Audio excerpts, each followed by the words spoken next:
a manager in Florida, a relatively unknown manager.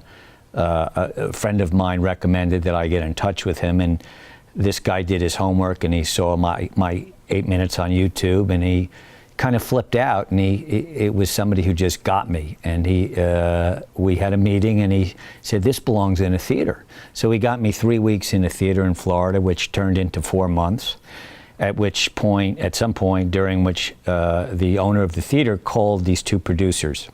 They flew down the next day. They offered to buy the touring rights for 7 years. Now, what that means is, for 7 years, if I wanted to, I could do the show. I don't want to do it for 7 years.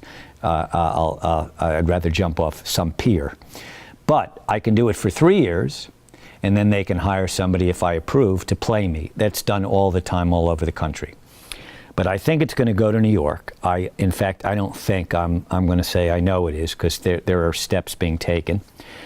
And but the national tour started in Phoenix the last week in December.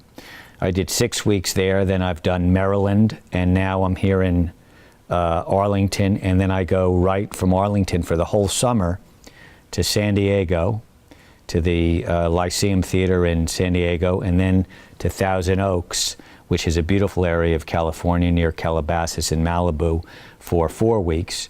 And then the October, November, December is open now, but I have a feeling that something is going to happen in those months. And then next year is, they're required to book me a certain amount of time for a certain amount of money each year. So for the first time in my life, the financial situation is really good. And I mean, I've lived day to day my whole life, and that's my responsibility in the sense of not knowing how to save. But nonetheless, to have a little cushion, it's hard to put into words.